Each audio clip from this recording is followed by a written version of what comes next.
Good day everyone, I'm Christian Cadenas from BSIT 1B. Our topic for today is binary relation.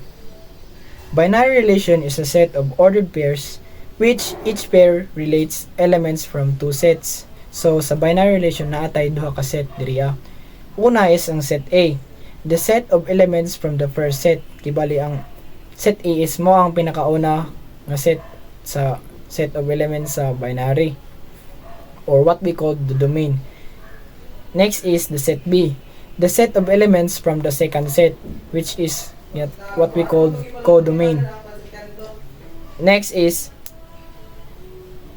this set is a binary relation from A and B is a subset of Cartesian product A and B. This means that the relation is a collection of ordered pairs from A and B. So, sa set A is naatay numbers. We have three numbers which is 1, 2, and 3. And sa set B pod is naatay letters. Kibali lahi-lahi siya. Kibali ang sa set A ang gibutan nako dito is numbers. Sa set B is mga letters. A binary relation from A to B could be formed into this relation. So niara mo na ni ang kuan kaning or mga ordered pairs nga akong gi-combine sa duha ka set. So una is number 1 is gikan sa set A. Then sunod is letter A. Kibali nagkuha ko sa set A og numbers, then nagkuha ko og letter sa set B og letter. Mo nang nakabutan diri 1 and A. Next is 2 from set A and letter B from set B. Last is 3 from set A and letter A from set B. Kibali magbalik-balik ra siya kung wala na ilain ka partner ang set A. Kay duha ra man kabuok ang akong gibutan diri nga letters.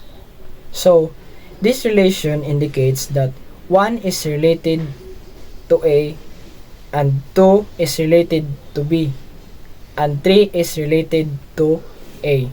So, nagpasabot nga ang number 1 kay relate siya sa letter A, ang number 2 kay relate siya sa letter B, o last, ang number 3 kay relate siya sa letter A.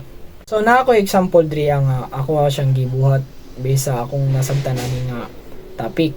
So, example, set A, akong gibutang diri is mga names. Una is Ivan, sunod Ricky, and Justin. Sa set B is kung unsa ang ilang sports. Kabutan rin their sports. Sa set B is una is baseball, table tennis, o basketball. So, naa ang relation. Ako na siyang combine base sa set of elements nga nakabutan diri sa set A o set B.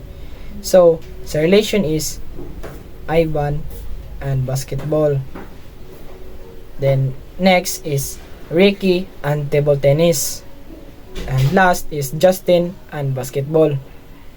In my interpretation, Ivan's sports is baseball and Ricky's sports is table tennis. And lastly, Justin's sports is basketball. So, mao ni ang mga examples nga akong gibuhat sa binary relation ng mga set of elements. Salamat!